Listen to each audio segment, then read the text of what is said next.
Greetings. Hello there. Can you hear me all right? I can. Excellent. All right. Well, good afternoon, and thank you very much for taking the time to do this. How's the year treating you and the band? It's been busy, but so far so good. It's been kind of a whirlwind as of late, that's for sure. But I suppose that's par for the course. Okay. Truth be told, I'm actually quite new to While Heaven Wept. I know the band's been around for 25 years now, but for people who haven't heard of you, could you offer up like some kind of background on the band? Sure. Um, we basically started in the end of the '80s. It was very late '80s after a previous band had basically dissolved. And that band, Polaris, was something more along the lines of metal church or early overkill, what we would call power metal at that time, which was very different from what people call power metal these days. Um, and the ambition was to do something different musically.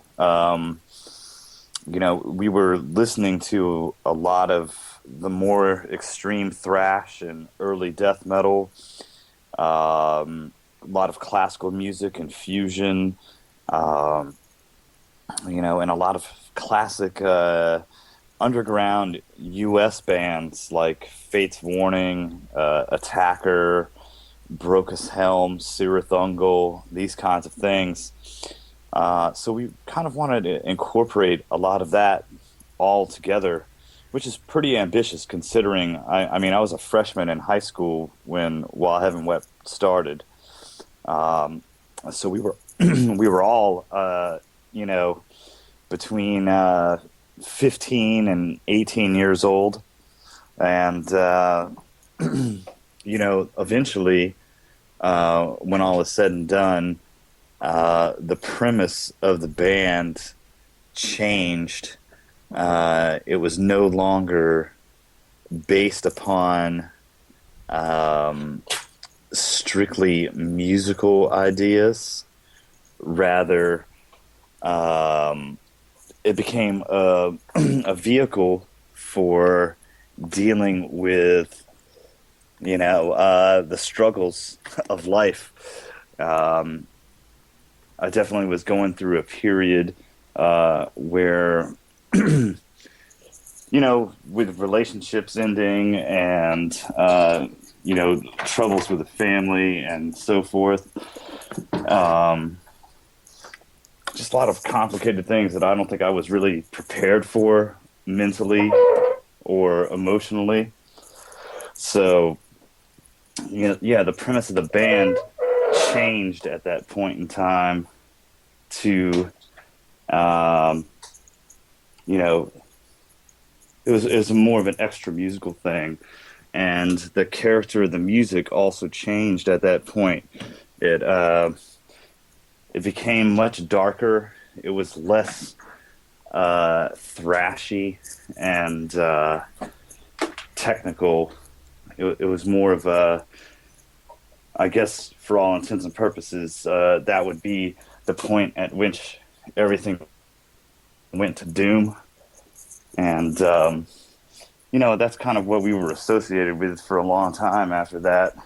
But we really took our time, as far as developing an identity and a sound that was our own. So between 1989 and 1994, there wasn't really a whole lot of activity other than rehearsing, but there were quite a few um, rehearsal recordings going around. We developed quite a bit of material, um, but like I said, it wasn't as if we were out playing shows or attempting to record anything proper.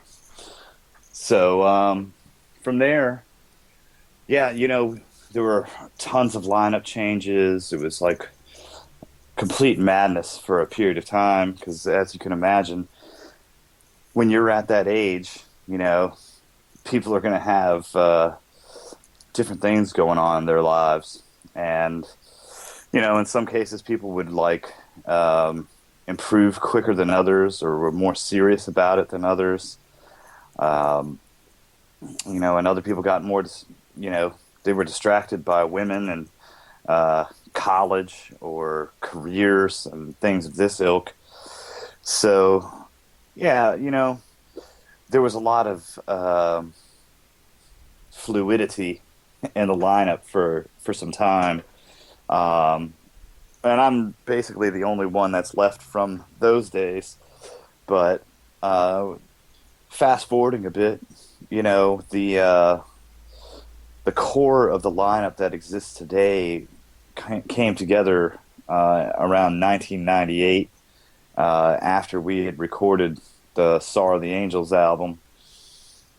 And then from there, we've just kind of continued along this path, expanding the lineup. From at one point, it was a three-piece, and technically now we're a seven-piece, and even on this record, we're actually having 11 musicians. So it's expanded quite a bit, but I think we're past the point now of people being fired or quitting or something like that. It's kind of a situation where people do what they can. Circumstances have changed for a lot of people as far as having children, getting married, having other careers, and things of this nature. So, we do what we can when we can. But there's a couple of us that never really crossed those bridges that have kind of been plugging away, doing our thing in the music industry or something music related this entire time.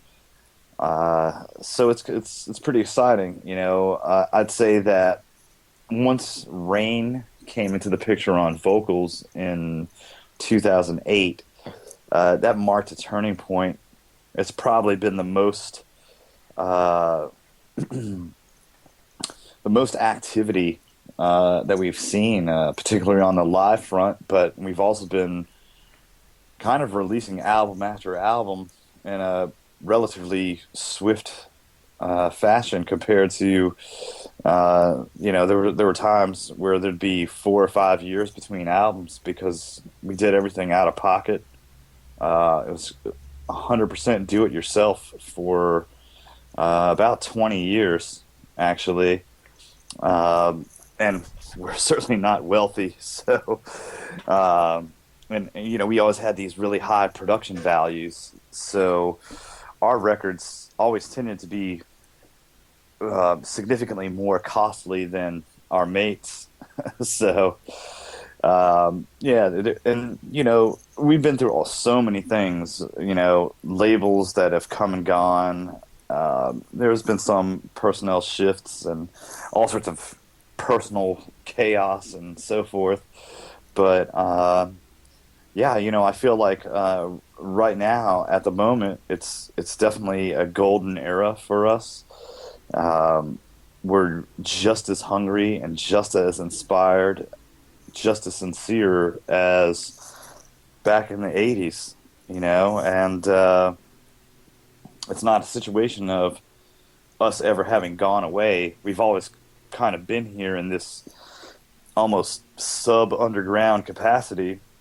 So, we forgive you for being a latecomer, but but who can blame you? You know what I mean? Because for a lot of years, we were releasing records on very small labels that were kind of run by friends of ours. So the distribution was very limited. There was always kind of like this undercurrent of a buzz. And there's been some recognition over the years, but for one reason or another, it just was never sustained. And I think some of that was just because we'd kind of come and go, and people weren't even sure if we still existed. And of course, a good portion of our existence, there wasn't as much internet activity as there is today.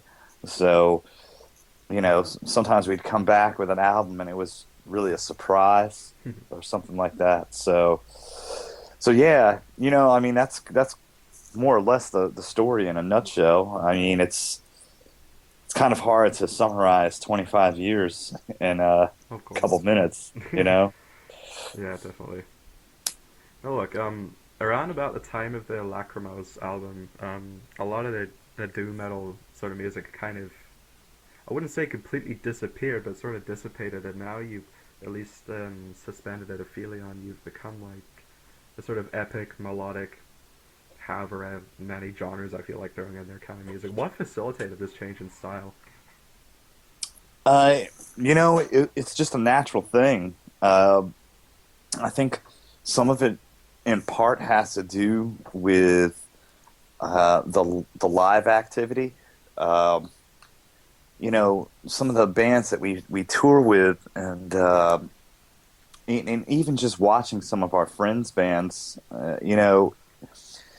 it's a difficult thing to play doom metal, quite frankly, particularly the funereal variety that may have permeated some of our earlier music in those environments. I mean, it's one thing if you can establish an atmosphere and everybody's actually there to see you, but that's not always been the case, and it can be kind of a drag, honestly. And just in terms of the energy on stage, I mean, there's something to be said for it when it's done right, but it almost has to be in the right circumstances. Um, that may be part of it, but I think it's just the fact that, um, a lot of the material on the albums prior to Suspended at Aphelion was culled from years of archiving. So what a lot of people don't realize is that even when we released the one proper doom metal album that we did, which was 16 years ago, um, even at that time, there were songs like Vessel and To Wander the Void and some of the things on Fear of Infinity, some of the faster, more over the top things, some of the more progressive things.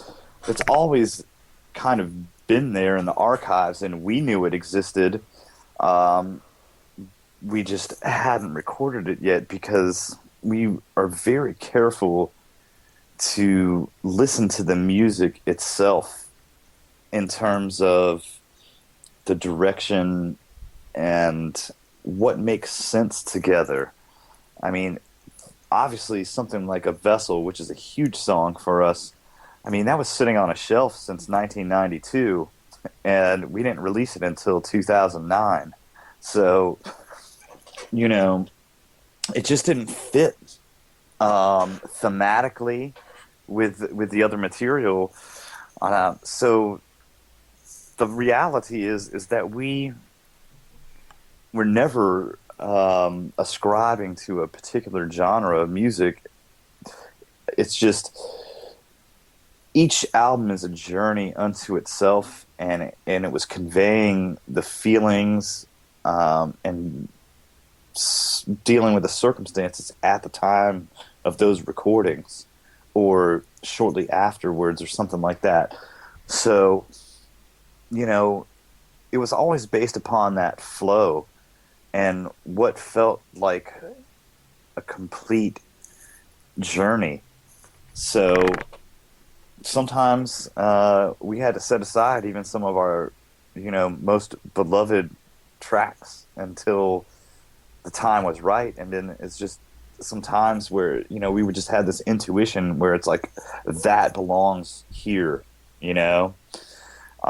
So I think what's really happening is people are just now starting to realize the full scope of what While Heaven Wept is. Um, and, I always think of things in that bigger picture. I mean, there's no doubt that we've evolved as musicians and as people over time, and our palates have matured. But the fact is, when I think about what this is all about, it's being able to cull from these different eras and create live shows that are completely different journeys, but just as exciting, where we can pull from those slower doom songs from Sorrow of the Angels, or go into that symphonic rock that was prevalent on Empires, and then juxtapose that against some of the more classical movements of Suspended at Aphelion, or the black metal-y things that you find in Fear of Infinity, and and just arranging all of those together to make for quite a roller coaster ride in a live situation, you know. But the truth is that when you combine all those albums together, that's what While Heaven Wept has always been, whether people realize it or not. All right. I'd actually like to talk quite a bit about the new album. Now, the word Aphelion is related to astronomy. What does the album have to do with this? Well, just like all of the other albums, there's a heavy amount of metaphor involved, and Aphelion specifically is the furthest point from the sun. And the premise here is that you're captured or trapped at the furthest point from the sun, which would obviously be a rather cold and distant place. And, the sun is going to represent different things for different people. It's basically anything that someone aspires to with great passion, and pursues with vigor. Um, so this could be a spiritual thing, romantic, philosophical, materialistic, even. It could be the pursuit of sobriety, or the meaning of life. Any of these things where people devote a great amount of time and energy, heart and soul, striving to fulfill this dream or reach that goal. And the reality is that sometimes, despite even our greatest efforts, and no matter what our resources are as far as faith and hope and strength, that may not be enough. And in fact, some things just will always be unattainable, unreachable, impossible. And so as we journey through the album, it's coming to terms with that. This would be somewhere around part 4 and onward. Um, Basically, it's coming to terms with that and cycling through the emotions that are subsequent to this realization, and eventually reaching some semblance of acceptance, where you just know that it's not going to happen, no matter what you do, no matter what you say. It's always going to be beyond your reach. And here's the caveat here is that despite having a sincere acceptance as far as this is concerned, uh, there is still this underlying yearning and sadness pertaining to it that is likely to never go away. And so that is, in fact, the entire concept, and storyline laid out. But like I said, it's going to be different from different people. You know, it's a very human thing, and I think that just about everyone out there could relate to this in some capacity. Okay, awesome. Um, I keep re-listening to the album, and it definitely has a different flow, and that might be because it's supposed to be one track split up into multiple movements. What actually inspired you to arrange it like this? It really just kind of happened this way. There was no blueprint, formula, or game plan. Um, the story goes like this. In December 2011, um, I just happened to hit on some kind of creative stride where there was just music flowing, and I was actually working on um, finalizing this other album that we ultimately skipped over for the time being. And there were a couple tracks that um, just kind of came out of nowhere, and they were really special. There's some of my favorites, and it was kind of difficult to set those aside at first. But the fact is that all of this other music just kept coming. I mean, it was clear that that album was done at this point, at least in terms of the exoskeleton, um, and we very easily could have pursued it right then and there. Um, Although we were still kind of in the middle of this Fear of Infinity touring cycle and so forth, but but yeah, it was like the last week of December 2011, and all this other music that was even another level beyond like what had just been channeled was just flowing out, and I kind of just rolled with it, you know. I mean, I, I felt comfortable knowing that we had something waiting in the wings already. So I was just kind of curious to see where it would lead me. And what you hear on the record is essentially what came out over the course of the next 3 months, basically.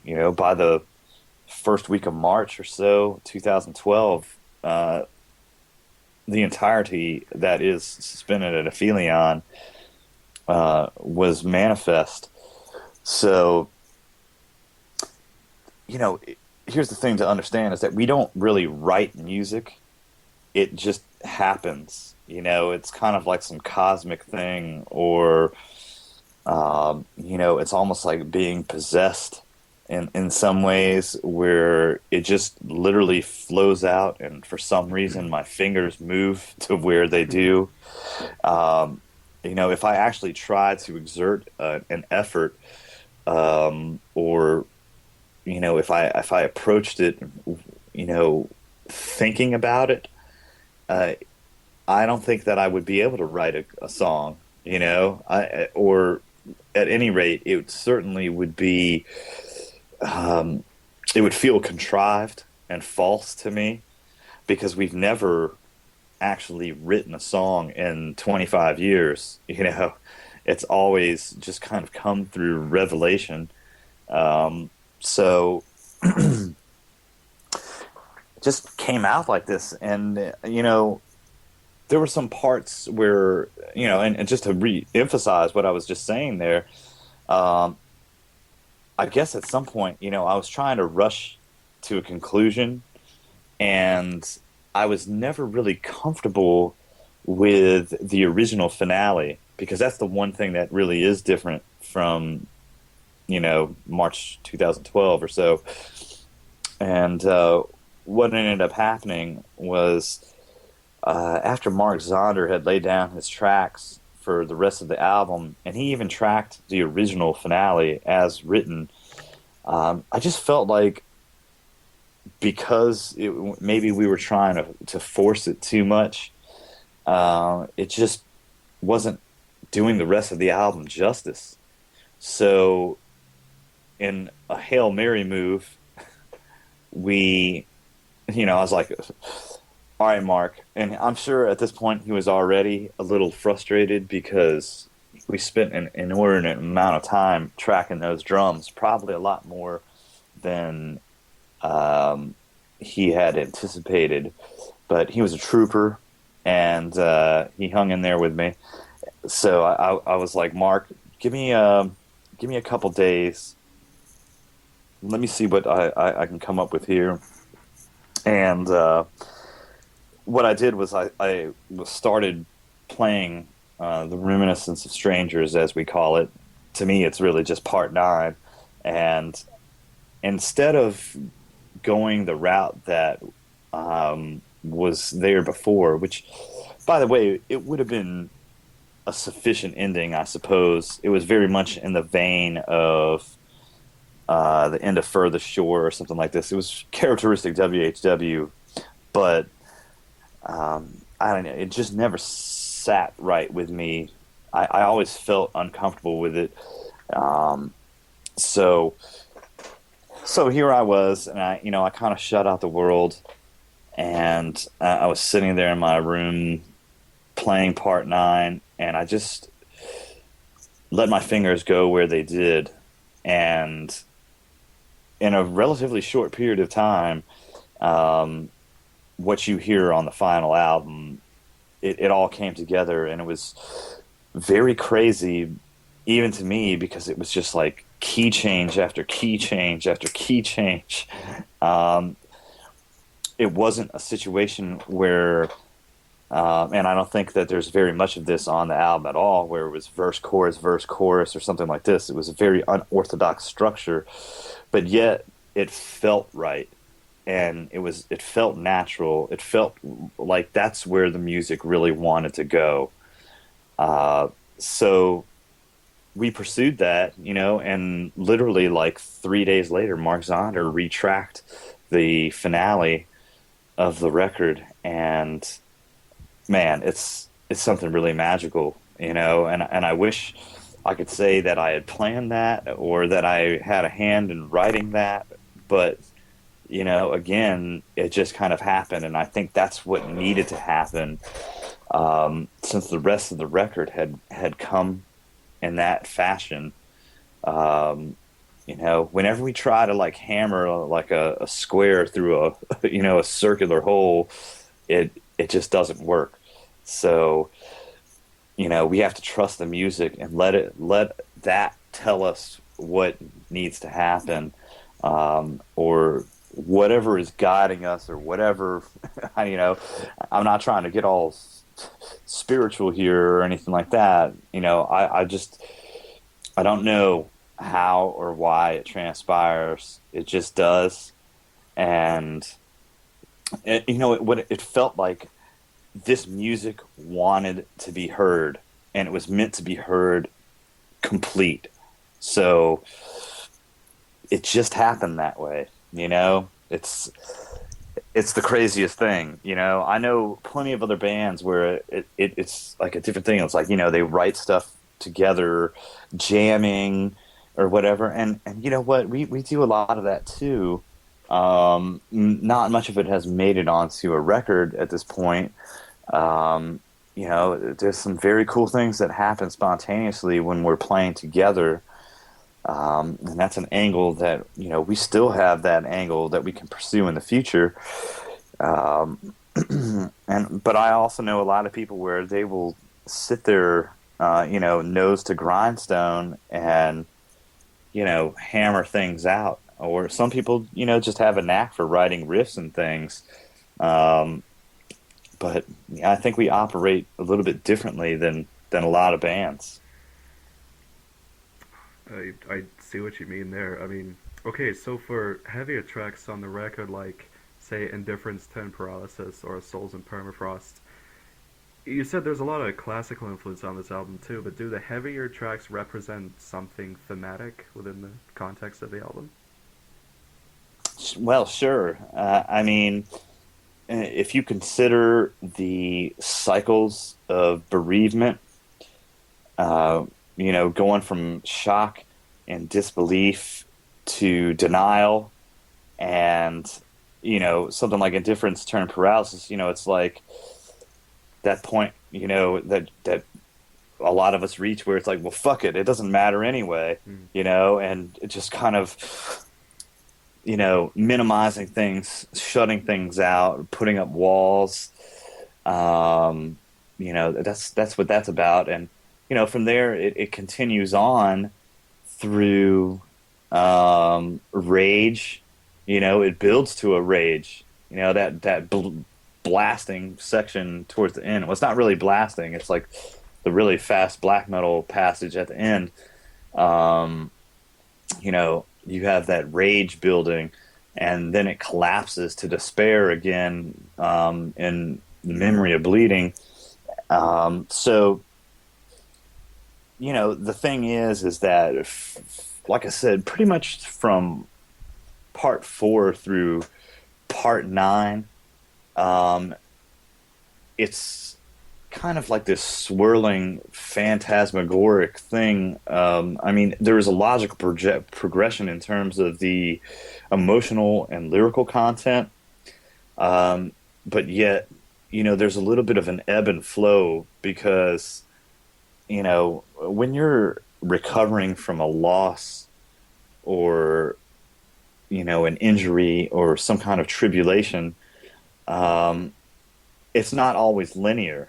You know, I mean, you may be depressed one day and then raging, pissed off the next, and then perhaps you're depressed again the next day. So there's a little bit of that push and pull going on throughout, that segment of the record. And it's not really until, um, you know, the last three parts where we're reaching that sense of acceptance, you know? All right. Yeah, I keep coming back to the track Heartburst. It's probably actually my new favorite track now. What is what is this track about? What does it mean to you? That's certainly one of the most poignant and personal moments on that of the album and the song in general. Um, you know, that is the point. If you're relating it to the storyline, that's that point where you first realize everything is doomed. That it's totally hopeless, and despite all of the hopes, the high hopes that were held, um, in part 2 and 3, it's the exact point where basically you've fallen from the sky and you've hit the ground hard, or the ocean if you're going into the Icarus myth, of course. Um, yeah, I mean, the thing is this is that all of our albums are really oral diaries that are pertaining to actual relationships and circumstances, in my life. So, there's dualities involved here. And I think since the Empires album, in particular, onward, the lyrics actually have multiple meanings. On one hand, they're all A-B conversations meant for only one other person, you know? And then, at the same time, though, there are universal meanings.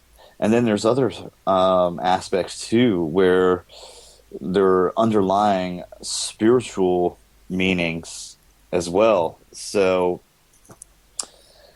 I don't like to get too specific because I want people to be able to take that journey, Of course. and ultimately, it means to them, what it does, which may be completely different from my personal story and journey. But yeah, Heartburst. That's literally that's the point where everything. it just crumbles into dust, basically. Okay. Um, Completely off topic here. A few years ago, you found yet another keyboardist, Jason, I believe his name is. Um, That's right, that Jason Lingle. Yeah, that makes what three band members now that play keyboards. How does that work? I mean, I've heard bands with three guitarists or three vocalists, but never three keyboard players. Oh, well, surely you've heard of Tangerine Dream, uh, and some of those kinds of things. There was also Ela Craig from Austria, um, but needless to say, I digress. Um, you know, the fact of the matter is that in a live situation, I'm usually playing guitar Yeah. exclusively now. In the studio, it's a little bit different, and um, it's kind of like people will contribute their parts, but um, the way all this came about is like this: is that there was a point where Michelle was on maternity leave, and we had some shows lined up, and Rain and Jason had been in a band together back in the mid '90s called Altura, who had an album on Magna Carta, one of Mike Varney's labels. It was focusing primarily on the progressive metal bands like Magellan and things like this. Um, so at any rate, they had a history together, and Jason really just stepped in to kind of cover Michelle for a period of time. But man, I actually was thinking about Tangerine Dream and things like this, and Kataro and Vangelis and some of the stuff that has been influential throughout the years. And While Heaven Wept has always had these static whole note chords that just kind of drone throughout in the background, but there were also moving and more intricate lines that were involved, particularly from Vast Oceans Lacrimose onward. You certainly hear it in Further Shore and stuff like that. Um, I guess maybe more of a lead keyboard scenario. So, ultimately we asked Jason to hang around because we figured that between him covering like some of the more intricate parts and Michelle doing what she's been doing all along, um, and then yeah, I mean I'll throw some things in here and there on the recordings, but not so much in a live situation. Um, I usually add those extra layers and nuances after everybody's laid down their tracks. Like I'm the guy that's still sitting there in the studio, um, going back and saying, "Ah, man, we really need just one more counterpoint line here, or a counter melody here, or some more space action here." So, yeah, I mean, I am not by any means a keyboard player. I fancy myself as one sometimes, but for the most part, it's you know. Although that said, I've been using guitar synthesizers on and off for a couple decades, so that's a different thing because I can actually play the guitar, and so using that to trigger some of the synths and things like that, that's a possibility. But usually we're too busy like delivering some crushing metal for that in a live situation anyway. So that's the gist of it. But as far as I'm concerned, there's no such thing as too many keyboards. Um, and we actually have kind of moved beyond just keyboards, and on this record in a couple different ways. First of all, we started using a lot of virtual instruments. So it's not even like sampled stuff that you would find in keyboards, but rather some of the tools that soundtrack composers use, where it's literally,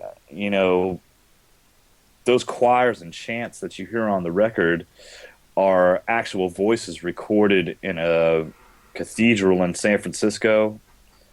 Uh, and it's stuff like that, that's used for film scoring, um, that we started incorporating on this record. And then also we have all the strings are real strings performed by Mark Shuping, of course. So normally in the past, it was like the typical thing was we'd have a layer of keyboards covering strings, another covering woodwinds, and then another covering brass, and then some space action or something like that. But in this case, there's a lot of real instrumentation involved. Okay.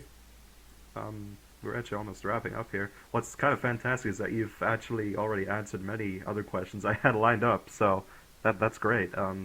What tours do you have planned in the foreseeable future to promote the new album? Well, the first order of business is always to get over to Europe.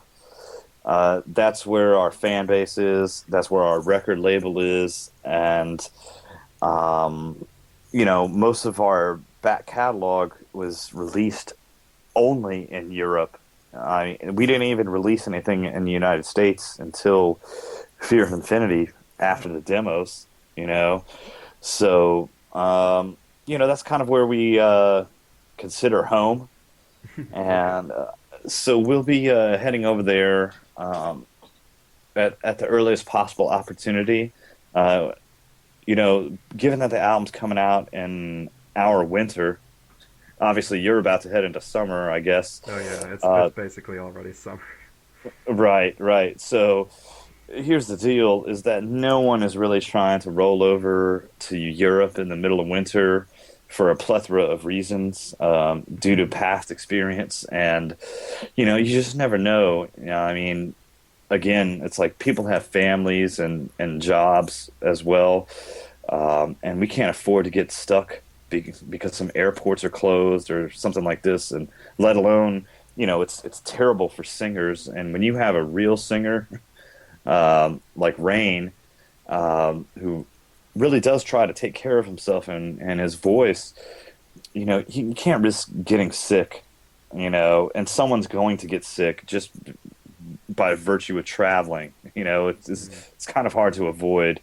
Um, so, we're probably looking more towards the spring, perhaps some summer festivals peppered in, and something more extensive in the fall, all revolving around Europe. Uh, but we are very much committed to reaching everywhere that we can ultimately. And there will be a full US tour, um, probably after Europe.